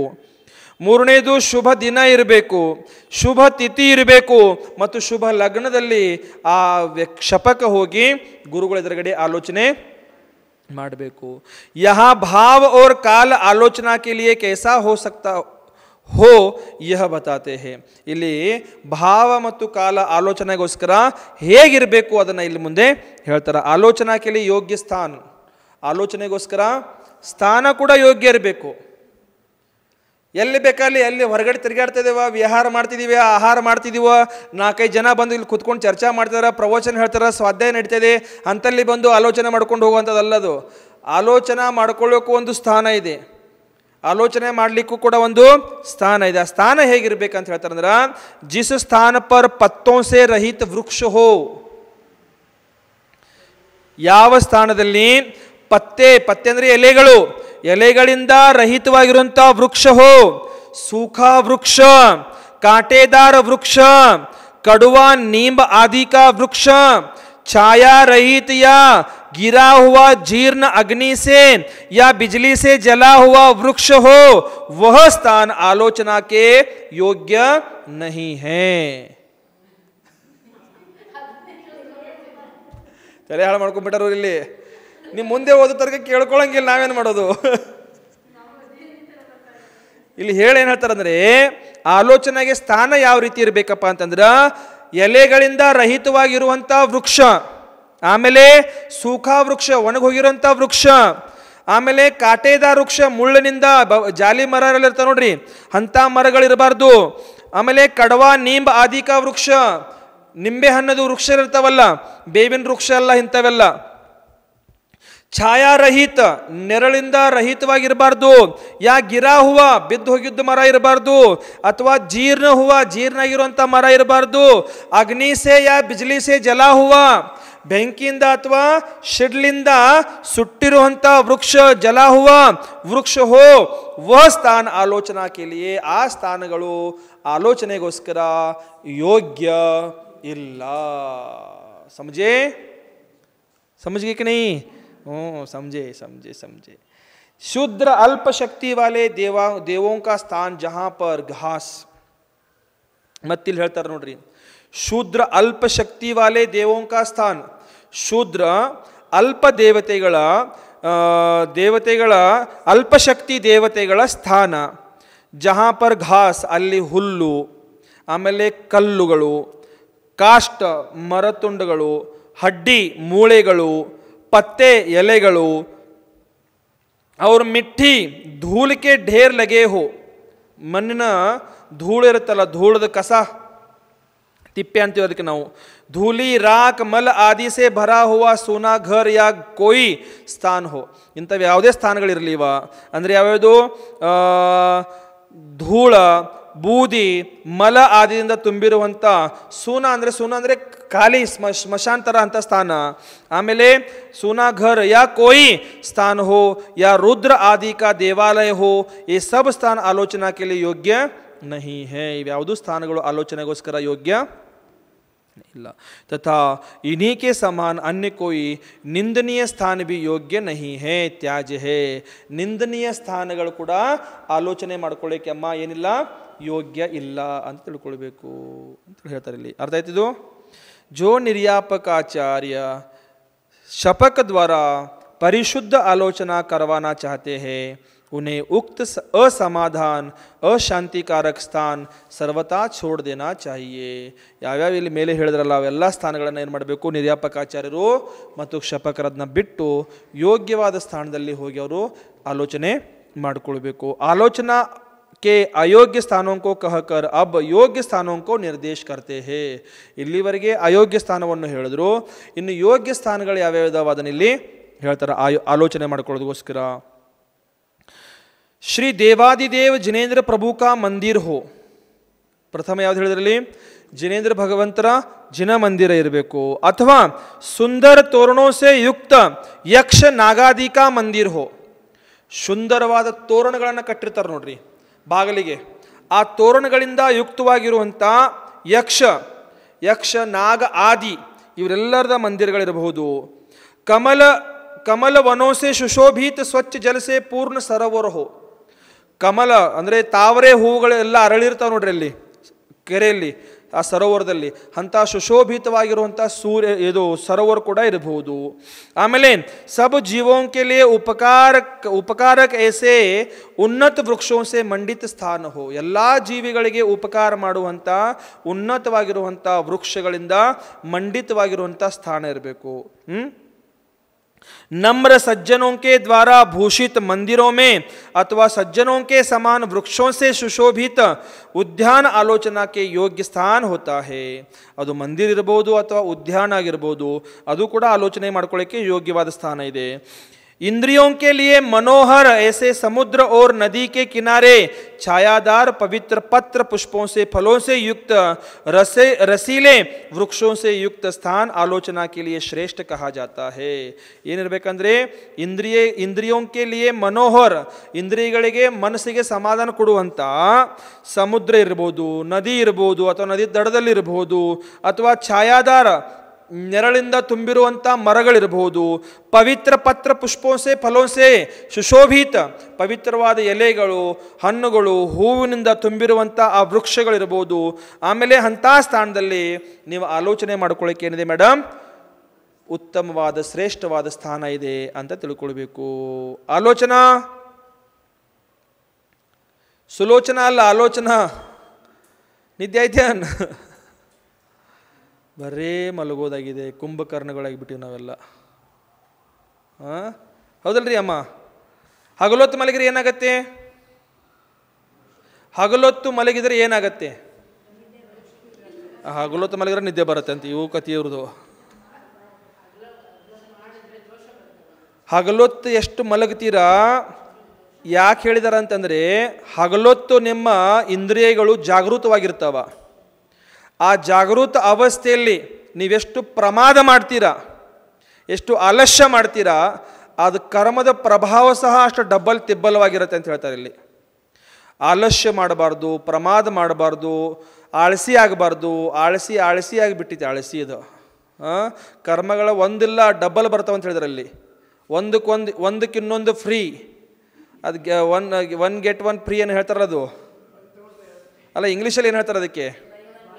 By one get one free. By one get one free, ಒಂದ್ರ ಜೊತೆಗೆ ಇನ್ನೊಂದು ಫ್ರೀ. ಸೀರೆ ತೊಗೊಂಡ್ರೆ ಜಂಪರ್ ಪೀಸ್ ಫ್ರೀ ಹೆಂಗೆ ಕೊಡ್ತಾರೆ ಹಂಗೆ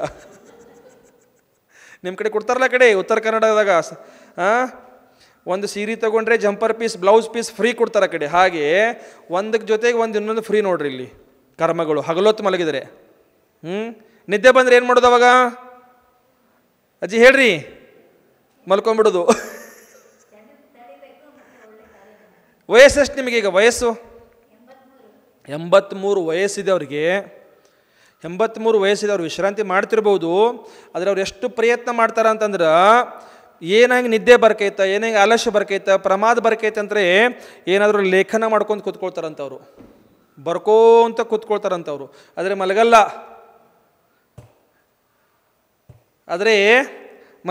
ನಮ್ಮ ಹತ್ರ ಒಂದು ಐತಿ ಇಲ್ಲಿ ಭೂತ. ಸ್ವಲ್ಪ ಏನಾರು ಸೊಂಟ ನುಸ್ಕೈತು, ನಡ ನುಸ್ಕೈತು, ಕಾಲು ನುಸ್ಕೈತು, ಹೋಗಿ ನಿದ್ದೆ ಹೊಡೆಯೋದ, ಮುಸ್ಕ್ ಹಾಕೊಂಡು ಮಲಗೋದ. ಮೇಡಮ್ ಏನು ಬಿಡೋದು ಹೇಳ್ರಿ? ಮತ್ತು ಹಿಂಗೆ ಮಾಡೋದು. ಸುಮ್ಮನಿರಿ, ಬೈಬೇಡ್ರಿ, ಸುಮ್ಮನಿರಿ. ಎಲ್ಲ ಯೂಟ್ಯೂಬ್ದಲ್ಲಿ ಹೋಗ್ತಿದ್ರಿ ಈ ಪ್ರಕಾರ ನೋಡ್ರಿ.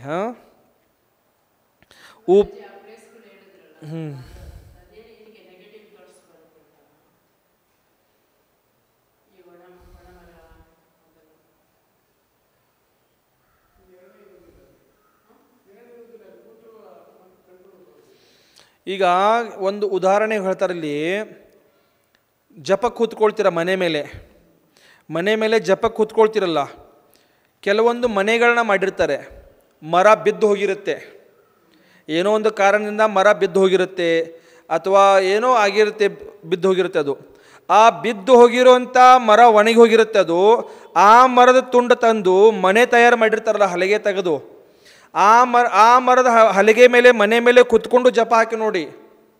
ಮತ್ತು ಇದು ಹಿಂಸಾ ಅಹಿಂಸಾ ನಂತರದ ವಿಷಯ. ಇಲ್ಲಿ ಉದಾಹರಣೆ ಹೇಳ್ತಾ ಇರೋದು ಈ ಪ್ರಕಾರ, ಮರ ನಮಗೆ ಅದು ಏನೋ ಕಾರಣದಿಂದ ಬೇಡಾಗಿದೆ, ಆ ಮರ ನಮಗೆ ಏನೋ ಕಾರಣದಿಂದ ಬೇಡಾಗಿದೆ ಅಂತ ಆ ಮರವನ್ನು ತೆಗೆದು ಆ ಮರದ ಹಲಗೆ ತೆಗೆದು ಮನೆ ಮಾಡಿರ್ತಾರೆ ನೋಡಿ. ಆ ಮನೆ ಮೇಲೆ ಕೂತ್ಕೊಂಡು ನೋಡಿ, ನಿಮಗೆ ಅದರ ಅನುಭವ ಗೊತ್ತಾಗಿಬಿಡತ್ತೆ. ಆಟೋಮೆಟಿಕ್ ಏನು ಒಣಗಿ ಹೋಗಿದ್ದ ಮರ ಇದೆಯಲ್ಲ, ಆಟೋಮೆಟಿಕ್ ಏನು ಒಣಗಿ ಹೋಗಿದ್ದ ಮರ ಇದೆಯಲ್ಲ, ಆ ಮರದ ಮೇಲೆ ಕೂತ್ಕೊಂಡು ಜಪ ಹಾಕಿ ನೋಡಿ. ಮತ್ತು ನೀವು ಅದನ್ನ ಸ್ವಯಂ ನೀವು ತೆಗೆದಿರೋದಂಥ ಮರದ ಹಲಗೆ ಮೇಲೆ ಕೂತ್ಕೊಂಡು ನೋಡಿ, ನಿಮಗೆ ಅದರ ಅನುಭವ ಗೊತ್ತಾಗುತ್ತೆ. ಅದು ಮಾಡ್ತಾ ಇಲ್ಲ, ನಮ್ಮ ತಪ್ಪದು. ಆದರೆ ಮುನಿಗಳು ಕ್ಲೌಡ್ ಮೇಲೆ ಕೂಡ ಕೂತ್ಕೊಳ್ಬಾರ್ದು ಅಂತ ಹೇಳಿದಾರ. ಮುನಿಗಳು ಕ್ಲೌಡ್ ಮೇಲೆ ಸಹ ಕೂತ್ಕೊಳ್ಬಾರ್ದು ಅಂತ ಹೇಳಿದಾರ. ಇದರ ಮೇಲೆ ಕೂತ್ಕೊಂಡಾಗ ನಿಮ್ಮ ಮನಸ್ಸಿನ ಪರಿಣಾಮ ಸ್ಥಿರ ಇರಲ್ಲ. ಅದೇ ಒಂದು ಹಲಗೆ ಮರದ ಮೇಲೆ ಕೂತ್ಕೊಳ್ಳಿ, ಹಲಗೆ ಇರುತ್ತಲ್ಲ, ಮರದ ಮನೆ ಇರ್ತಾವಲ್ಲ, ಆ ಮನೆ ಮೇಲೆ ಕೂತ್ಕೊಂಡು ನೋಡಿ, ಅಲ್ಲಿ ನಿಮ್ಮ ಪರಿಣಾಮ ಹೇಗಿರ್ತಾವ, ಮತ್ತು ಪ್ಲೌಡ್ ಮೇಲೆ ಕೂತ್ಕೊಂಡಾಗ ಹೇಗಿರ್ತಾವ. ಇನ್ನು ಇದರಲ್ಲಿ ಪ್ಲೌಡ್ಗೆ ಸನ್ಮೈಕ್ ಮೆಚ್ಚಿರ್ತಾರೆ ಕೆಲವೊಂದು ಕಡೆ. ಆ ಸನ್ಮೈಕಿನ ಮೇಲೆ ಸನ್ಮೈಕ್ ಹಾಕಿದ ಮನೆ ಮೇಲೆ ಕೂತ್ಕೊಂಡು ನೋಡಿ, ಅಲ್ಲಿ ಮತ್ತೆ ಬೇರೆನೇ ಪರಿಣಾಮ, ಕಲುಷಿತ ಪರಿಣಾಮನಲ್ಲಿ. ಯಾಕಂದರೆ ಕೆಳಗಡೆ ಕೆಮಿಕಲ್ ಹಾಕಿರ್ತಾರ, ಬಹಳ ಸೂಕ್ಷ್ಮ ಇದೆ ಇಲ್ಲಿ. ನೋಡ್ರಿ ಹೆಂಗೆ ಮಾಡ್ತೀರಿ.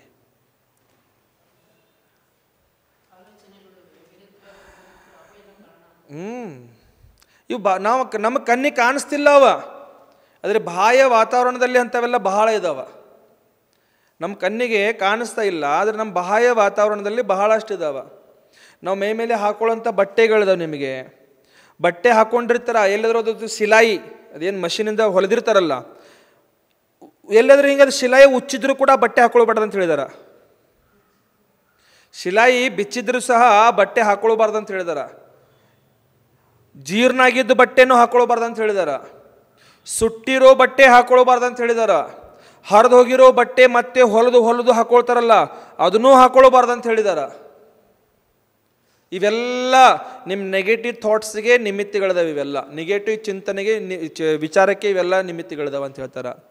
ಮನೆಯಲ್ಲಿ ಏನಾದರೂ ಈಗ ನೀವು ಅಡುಗೆ ಪಾತ್ರೆಗಳೆಲ್ಲ ಇರ್ತಾವ, ಗ್ಲಾಸ್, ಬಟ್ಲು, ತಟ್ಟೆ, ಭೊಗೋನೆಗೆಲ್ಲ ಇರ್ತಾವಲ್ಲ, ಕೆಲವೊಂದು ಸೀಳಿರ್ತಾವ, ಸ್ಟೀಲ್ದೆಲ್ಲ ಕೆಲವೊಂದು ಹಿಂಗೆ ಸೀಳು ಹೋಗಿರ್ತಾವ, ಆಟೋಮೆಟಿಕ್ ಸೀಳು ಹೋಗಿರ್ತಾವ. ಅಂತಹ ಪಾತ್ರೆಗಳನ್ನು ಸಹ ಮನೆಯಲ್ಲಿ ಯೂಸ್ ಮಾಡಬಾರ್ದು ಅಂತ ಹೇಳಿದಾರ. ಇವೆಲ್ಲ ನಿಮಗೆ ನೆಗೆಟಿವ್. ಆ ಪಾತ್ರೆಯಲ್ಲಿ ನೀವು ಅಡುಗೆ ಮಾಡಿಕೊಂಡು ತಿಂತಾ ಇದ್ದೀರಾ, ಅಥವಾ ಈ ಕೆಲವೊಂದು ಸ್ಪೂನ್ಗಳಿರ್ತಾವ, ಉದ್ದ ಇರ್ತಾವ, ಮಧ್ಯದಲ್ಲಿ ಮುರ್ಕೊಂಡಿರ್ತಾವ, ಆ ಮುರಿದಿದ್ದ ಸ್ಪೂನಲ್ಲೇ ಕೆಲಸ ಮಾಡ್ಕೊಳ್ತಿರ್ತಾರೆ ಹೆಂಗಸರು ಕೆಲವೊಬ್ಬರು. ಇವೆಲ್ಲ ನೆಗೆಟಿವ್ ಇದಾವ. ಇದರಿಂದ ನಿಮಗೆ ಯಾವತ್ತೂ ಲಾಭ ಇಲ್ಲ, ಇದರಿಂದ ನಿಮಗೆ ಹಾನಿನೇ ಇದೆ. ಕೆಲವೊಂದು ಪಾತ್ರೆಗಳು ಕೈಯಿಂದ ಜಾರಿ ಬಿದ್ದು ನೆಗ್ಗಿರ್ತಾವೆ, ಹಿಂಗವ ಒಳಗಡೆ ಹೋಗಿರ್ತಾವ, ಅಂಥ ಪಾತ್ರೆಗಳು ಸಹ ಯೂಸ್ ಮಾಡಬಾರ್ದು. ಇವು ಯಾಕೆ ಹೇಳಿದಾರೆ ಹೇಳಿ ನೋಡೋಣ. ಕಾರಣ ಇದಾವೆ ಇದಕ್ಕೆಲ್ಲ ಕಾರಣ ಇದಾವ. ಗೋಡೆಗಳಿದಾವಲ್ಲ, ಗೋಡೆಗಳಿಗೆ ಮಳೆ ಹೊಡೆದು ಎಲ್ಲ ಕಡೆ ಹೋಲುಗಳು ಹೊಡೆದು ಬಿಟ್ಟಿರ್ತೀವಿ. ಕೆಲಸ ಇದ್ದಾಗ ಮಳೆ ಹೊಡೆದಿರ್ತೀವಿ, ಕೆಲಸ ಆದ ಕೂಡಲೇ ಮಳೆ ತೆಗೆದು ಬಿಟ್ಟಿರ್ತೀವಿ. ಆ ಹೋಲ್ ಹಾಗೆ ಉಳಿದಿರ್ತಾವಲ್ಲ, ಆ ಹೋಲು ಹಾಗೆ ಉಳಿದ್ರೂ ಕೂಡ ಮನೆಗೆ ಲಾಭ ಇಲ್ಲ, ಮನೆಗೆ ಸುಖ ಇಲ್ಲ ಅಂತ ಹೇಳಿದಾರ. ಮನೆಗೆ ಸುಖ ಇಲ್ಲ. ಬಾಗಿಲಿದೆ ನಿಮ್ಮದು, ಬಾಗಿಲು ಮಧ್ಯದಲ್ಲಿ ಸೀಳ್ಕೊಂಡಿರುತ್ತೆ, ಬಾಗಿಲು ಒಣಗಿ ಆಟೋಮೆಟಿಕ್ ಸೀಳು ಬಿಟ್ಟಿರುತ್ತೆ. ಈಗ ಅದು ಮಧ್ಯದಲ್ಲಿ ಗೆರೆ ಬಂದುಬಿಟ್ಟಿರ್ತಾವ, ಆ ಬಾಗಿಲು ಸಹ ನಿಮಗೆ ಮನೆಗೆ ಯೋಗ್ಯ ಇಲ್ಲ ಅಂತ ಹೇಳಿದಾರ. ಕಿಟಕಿ ಬಾಗಿಲು, ಮನೆ ಬಾಗಿಲು, ಮನೆಯಲ್ಲಿ ಕನ್ನಡಿಗಳಿದಾವ, ಗ್ಲಾಸ್ಗಳಿದಾವ, ಒಡೆದು ಹೋಗಿದಾವ, ಅದಕ್ಕೆ ಮತ್ತೆ ಟೇಪ್ ಹಾಕಿ ಅದನ್ನ ಯೂಸ್ ಮಾಡ್ತಿರ್ತೀವ. ಇವೆಲ್ಲ ದೋಷಕಾರಕ, ಇವೆಲ್ಲ ನೆಗೆಟಿವ್ ಥಿಂಕಿಂಗ್ಗೆ, ನೆಗೆಟಿವ್. ನಿಮ್ಮ ಮನೆಯಲ್ಲಿ ಎಲ್ಲ ನೆಗೆಟಿವ್ ತುಂಬಿಕೊಂಡಿದೆ. ನಿಮ್ಮ ವಿಚಾರ ಕೂಡ ಹಾಗೆ ಬಂದುಬಿಡ್ತಾವ. ಏನಾದರೂ ಶಾರ್ಟ್ ಸರ್ಕ್ಯೂಟ್ ಆಗಿರುತ್ತೆ ಮನೆಯಲ್ಲಿ, ಯಾವುದಾದ್ರೂ ಸ್ವಿಚ್ ಹಾಳಾಗಿರ್ತಾವ, ಒಡೆದು ಹೋಗಿರ್ತಾವ. ಒಂದು ಸ್ವಿಚ್ ಕೂಡ ಒಡೆದು ಹೋಗಿದ್ದು ಸ್ವಿಚ್ ಇದ್ದರೂ ಕೂಡ ಅದು ನಿಮಗೆ ನೆಗೆಟಿವ್ನೇ ಅಲ್ಲಿ. ಯಾಕೆ ಹೇಳಿ ನೋಡೋಣ. ಅಂತಹ ಸ್ಥಾನದಲ್ಲಿ ಭವನವಾಸಿ ಮತ್ತು ವ್ಯಂತರವಾಸಿಗಳು ಬಂದು ವಾಸ ಮಾಡಿಬಿಡ್ತಾರೆ ಅಲ್ಲಿ. ಅಂಥ ಸ್ಥಾನದಲ್ಲಿ ಯಾರು ಬಂದು ಕುಂತಾರ? ಭವನವಾಸಿ ಮತ್ತು ವ್ಯಂತರವಾಸಿಗಳು ಬಂದು ಕೂತ್ಕೊಂಡ್ಬಿಡ್ತಾರೆ. ಅವು ಅದ್ರದ್ದು ಕೆಲಸನೇ ಅದು. ಭವನವಾಸಿಗಳದ್ದು ವ್ಯಂತರವಾಸಿಗಳದ್ದು ಅದರಲ್ಲಿ ಮಿಥ್ಯಾದೃಷ್ಟಿಗಳಿದ್ವು ಅಂತಂದರೆ ನಿಮ್ಮನ್ನು ಮುಂದೆ ಬೆಳಿಲಿಕ್ಕೆ ಬಿಡಲ್ಲವ, ನಿಮ್ಮನ್ನು ಮುಂದೆ ಹೋಗಲಿಕ್ಕೆ ಬಿಡಲ್ಲ. ಸಮ್ಯಕ್ ದೃಷ್ಟಿ ಇದ್ರಂದರೆ ಒಂದು ಓಕೆ, ಧರ್ಮಾತ್ಮಗಳಿರ್ತಾರೆ ಅವರು. ಮಿಥ್ಯಾದೃಷ್ಟಿಗಳಿದ್ರಂತಂದರೆ ನಿಮ್ಮನ್ನು ಒಂದು ಹೆಜ್ಜೆ ಮುಂದೆ ಇಡ್ಲಿಕ್ಕೆ ಬಿಡಲ್ಲವ, ಒಂದು ಹೆಜ್ಜೆ ನಿಮ್ಮನ್ನು ಮುಂದೆ ಹೋಗಲಿಕ್ಕೆ ಧರ್ಮದಲ್ಲಿ ಹೋಗ್ಲಿಕ್ಕೆ ಬಿಡಲ್ಲವ. ಇಷ್ಟು ನೆಗೆಟಿವ್. ನಾನು ಹೇಳ್ದಲ್ಲ ಮಳೆಯದಂತ, ಮಳೆ ತೆಗೆದಿದ್ದೀವಿ ಅಲ್ಲಿಂದ, ಅಲ್ಲಿ ಹೋಲ್ ಇದೆ ನೋಡ್ರಿ, ಆ ಹೋಲದಲ್ಲಿ ಅಸಂಖ್ಯಾತ ದೇವತೆಗಳು ಬಂದು ವಾಸ ಮಾಡ್ತಿರ್ತಾರೆ ಅಲ್ಲಿ, ಭವನವಾಸಿಗಳು.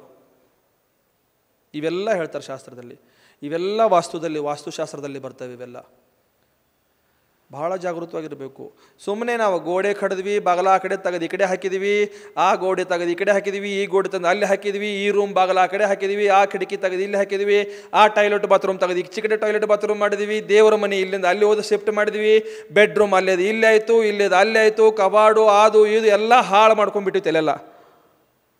ಇವು ಸಣ್ಣ ಪುಟ್ಟ ಕಾರಣದಿಂದ ನಮ್ಮ ಕಣ್ಣಿಗೆ ಕಾಣಿಸ್ತಲ್ಲ, ಸಣ್ಣ ಪುಟ್ಟ ಕಾರಣಗಳು. ನಾವು ದೊಡ್ಡನೇ ಹಿಡ್ಕೊಂಡು ಕೂತ್ಕೊಂಡ್ಬಿಟ್ಟಿದ್ದೀವಿ. ಈ ಸಣ್ಣ ಪುಟ್ಟ ಚಿಕ್ಕ ಪುಟ್ಟ ಕಾರಣಗಳಿಂದಾನೇ ನಾವೆಷ್ಟೋ ನಮ್ಮ ಜೀವನಗಳನ್ನು ನಾವು ಹಾಳು ಮಾಡ್ಕೊಂಡ್ಬಿಟ್ಟಿದ್ದೀವಿ. ಕೆಲವೊಂದು ಹೆಣ್ಮಕ್ಳು ತಾಯಿಂದಿರು ಗಾಜಿನ ಬಳೆಗಳು ಹಾಕೊಂಡಿರ್ತಾರ, ಸೀಳಿರ್ತಾವ ಬಳೆಗಳು, ಬಳೆ ಸೀಳಿರ್ತಾವ. ಆ ಸೀಳಿದ ಬಳೆ ಹಾಕೊಂಡಿದ್ರು ಕೂಡ ನೆಮ್ಮದಿಲ್ಲ. ಏನು ಮಾಡ್ತೀರಿ ಹೇಳ್ರಿ? ಭಾಳ ಇದೆ ಇಲ್ಲಿ, ಬಹಳ ಇದೆ. ಈಗ ನಿಮಗೆ ಕಣ್ಣಿಗೆ ಕಾಣಿಸಲ್ಲ, ಬಾಚಣಿಗೆ ಇರುತ್ತೆ, ಬಾಚಣಿಗೆಯಿಂದ ಬಾಚ್ಕೊಳ್ತಿರ್ತೀರಿ ನೀವು ಮನೇಲೆಲ್ಲ. ಅದರದ್ದು ಒಂದು ಹಲ್ಲು ಮುರಿದು ಹೋಗಿದ್ರು ಸಹ ಅದನ್ನ ಯೂಸ್ ಮಾಡಬಾರ್ದು ಅಂತ ಹೇಳ್ಯಾರ, ಅದನ್ನ ಬಿಸಾಡ್ಬೇಕಂತ ಹೇಳ್ಯಾರ. ಅಲ್ಲ, ಸೂಕ್ಷ್ಮ ಇದು, ಅಷ್ಟು ಸೂಕ್ಷ್ಮ ಇದೆ. ಒಂದು ಹಲ್ಲು ಮುರಿದು ಹೋಗಿದ್ರು ಕೂಡ ಅದನ್ನ ಯೂಸ್ ಮಾಡಬಾರ್ದು. ಒಂದು 20-30 ಹಲ್ಲು ಇರ್ತಾವೆ ಅದಕ್ಕೆ, ಅದ್ರಾಗಿಂದ ಒಂದು ಹಲ್ಲಿಲ್ಲಾಗಿದ್ರು ಮುಗಿತಲ್ಲಿ. ಅವರಲ್ಲಿ ಬಂದು ಕೂತಿರ್ತಾರ, ಅವ್ರನ್ನ ತೆಗೆದು ಹೇಳಿ ತಲೆ ಕೂದಲ ಹಾಕೊಂಡು ಎಳ್ಕೊಂಡ್ಬಿಡ್ತೀರಿ. ಸಿಟ್ಟು ಬರೋದಿರ್ತ ಅವ್ರಿಗೆ, ನಿಮ್ಮನ್ನು ಕಾಡದೇ ಇರ್ತಾರೆ. ಹಾಗಾದ್ರೆ ಅವರು ನಿಮ್ಮನ್ನು ಕಾಡದೇ ಇರ್ತಾರೇನ್ರಿ? ಹಾಗಾದ್ರೆ ಅವರು ಬಿಡಲ್ಲ. ಅವರು ದೇವತೆಗಳಿದಾರೆ. ಅವರು ಒಂದೊಂದು ದೇವತೆಗಳ ಹತ್ರ ಎಷ್ಟು ಶಕ್ತಿ ಇದೆ ಅಂತಂದರೆ 343 ಘನರಜ್ಜು ಇದೆಯಲ್ಲ ಇದು ನಿಮ್ಮದು. 343 ಘನರಜ್ಜು ಇದು. 343 ಘನರಜ್ಜು ಏನಿದೆ ಲೋಕ ಇದೆಯಲ್ಲ, ಈ ಲೋಕವನ್ನು ಇಲ್ಲಿಂದ ಹೀಗೆ ಮಾಡುವಂಥ ಶಕ್ತಿ ಒಂದೊಂದು ದೇವತೆಗಳ ಹತ್ರ ಇದೆ. ಲೋಕ ಅಲ್ಲೋಲ ಕಲ್ಲೋಲ ಮಾಡುವಂಥ ಶಕ್ತಿ ಒಂದೊಂದು ದೇವತೆಗಳ ಹತ್ರ ಇದೆ. ಕೆಳಗಡೆದ ಮೇಲೆ, ಮೇಲ್ಗಡೆದ ಕೆಳಗಡೆ ಮಾಡುವಂಥ ಶಕ್ತಿ. ಅವ್ರು ನಿಮ್ಮನ್ನು ಬಿಡ್ತಾರ? ನಾವು ಯಾವ ಮರದ ಎಲೆಗಳು ಅವ್ರ ಮುಂದೆ? ವಿಚಾರ ಮಾಡ್ಕೊಳ್ಳಿ. ಚಪ್ಪಲ್ ಹಾಕೊಳ್ತೀರ ಕಾಲಲ್ಲಿ, ಬಹಳ ಸೂಕ್ಷ್ಮ ಇದೆ. ಏನೆಲ್ಲ ಮಾತು ಹೇಳ್ತೀನಿ ನಾನು, ಬಹಳ ಸೂಕ್ಷ್ಮ ಇದೆ. ಈಗ ನೀವು ಚಪ್ಪಲ್ ಹಾಕೊಳ್ತೀರ ಕಾಲಲ್ಲಿ, ನಡೆದಾಡ್ತಿರ್ತೀರ, ಚಪ್ಪಲಿಗೆ ಒಂದು ಏನಾದರೂ ಹಳ್ಳು ಚುಚ್ಚಿರುತ್ತೆ, ಹಳ್ಳು ತೆಗಿತೀರಾ, ಅದರಲ್ಲಿ ಹೋಲಿರುತ್ತೆ ನೋಡ್ರಿ, ಮುಗಿತಲ್ಲಿ. ಚಪ್ಪಲ್ ಹಾಕೊಳ್ಳೋದೇ ಬೇಡ ಹಾಗಾದ್ರೆ. ನಾನು ಹೆದರ್ಸಕ್ಕೆ ಹೇಳ್ತಿದ್ದೀನಂತಲ್ಲ, ಇವೆಲ್ಲ ವಿಚಾರಗಳಿದಾವೆ ಇದರಲ್ಲಿ, ಎಲ್ಲ ವಿಚಾರಗಳಿದಾವ.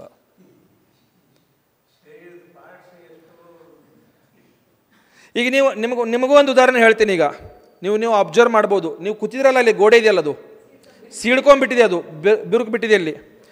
ನೀವು ಅಲ್ಲಿ ಕೂತ್ಕೊಂಡಾಗ ನಿಮ್ಮ ಚಿಂತನೆ ಬೇರೆನೇ ಇರುತ್ತೆ.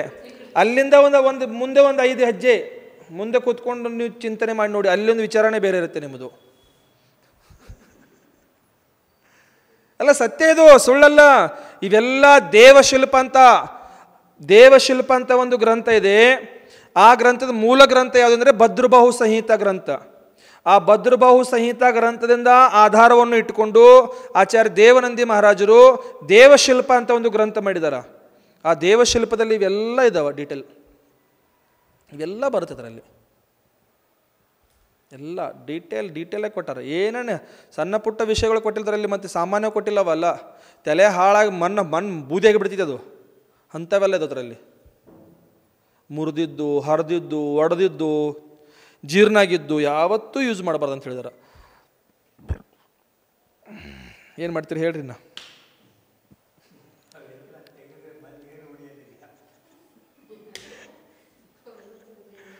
ಈಗ ಇದು ಬಂತೀಗ, ಈಗ ಮುರಿದು ಹೋಗಿದೆ ಒಡೆದು ಹೋಗಿದೆ ಅಂತ ನಾವು ಯೂಸ್ ಮಾಡ್ತಾ ಇಲ್ಲ, ಆದರೆ ಅದನ್ನ ಅಲ್ಲೇ ಇಟ್ಟಿದ್ದೀವಿ ಮನೆಯಲ್ಲಿ, ಸ್ಟೋರ್ ರೂಮ್ದಲ್ಲಿ ಬಿಸಾಡಿರ್ತೀವಲ್ಲ, ಇದು ಸಹ ತಪ್ಪಿದವ. ಈ ಪ್ರಕಾರ ಇಲ್ಲಿ ತಿಳ್ಕೊಳ್ಬೇಕು. ಮುಂದೆ ವಿಷಯ ಬಹಳ ಇತ್ತು, ಬೇರೆ ಇತ್ತು, ನಾವು ಬೇರೆ ವಿಷಯಕ್ಕೆ ಹೋಗಿಬಿಟ್ವಿ. ಇಲ್ಲೇನು ಹೇಳ್ತಾರೆ ಅಂತಂದ್ರೆ, उपरयुक्त स्थानों के समान अन्य भी कोई प्रशस्त स्थान हो, उस स्थान में जाकर निर्यापक आचार्य शपक को क्लेश रहित रागी शुद्ध आलोचना को सुनते हैं. ಅಂದರೆ ಆಚಾರ್ಯ ಭಗವಂತರು, ನಿರ್ಯಾಪಕ ಆಚಾರ್ಯರು ಶಪಕನ ಕರ್ಕೊಂಡು ಹೋಗ್ತಾರ. ಮೇಲೆ ಹೇಳಿರುವಂಥ ಶುದ್ಧವಾದ ಸ್ಥಾನಗಳು ಅಥವಾ ಅದಕ್ಕಿಂತ ಮತ್ತು ಒಳ್ಳೆ ಶುಭವಾದ ಸ್ಥಾನಗಳೇನಿದ್ವು ಅಂದರೆ ಅಲ್ಲಿ ಕರ್ಕೊಂಡು ಹೋಗಿ ಏನು ಮಾಡ್ತಾರೆ ಅಂತಂದ್ರೆ ಆ ಶಪಕನ ಕಡೆಯಿಂದ ಆಲೋಚನೆ ಮಾಡಿಸ್ಕೊಂಡು ಅವೆಲ್ಲ ಶುದ್ಧವಾಗಿ ಮನಸ್ಸುಪೂರ್ವಕವಾಗಿ ಶಾಂತತೆಯಿಂದ ಅದನ್ನೆಲ್ಲ ಕೇಳ್ಕೊಳ್ತಿರ್ತಾರ ಅಂತ ಇಲ್ಲಿ ಹೇಳಿ, ಈ ಪ್ರಕಾರ ಇವತ್ತಿನ ಸ್ವಾಧ್ಯಾಯ ನಾವು ಇಲ್ಲಿಗೆ ನಿಲ್ಲಿಸೋವ. ಬೋಧಿ ಸಮಾಧಿ ಪರಿಣಾಮ ಶುದ್ಧಿ ಸ್ವಾತ್ಮೋಪಲಬ್ಧಿ ಶಿವಸೌಖ್ಯ ಸಿದ್ಧಿ ಚಿಂತಾಮಣಿಂ ಚಿಂತಿತವಸ್ತು ದಾನಿ ತ್ವಾಮಂದ್ಯಮಾನಸ್ಯ ಮಮಸ್ತು ದೇವಿ. ನಮೋ ಅರಿಹಂತಾನಂ, ನಮೋ ಸಿದ್ಧಾನಂ, ನಮೋ ಆಯಿರಿಯಾನಂ, ನಮೋ ಉವಜ್ಜಾಯಾನಂ, नमो लोये सौवसाहुनम. जय बोलो द्वादशांग जिनवानी माता की.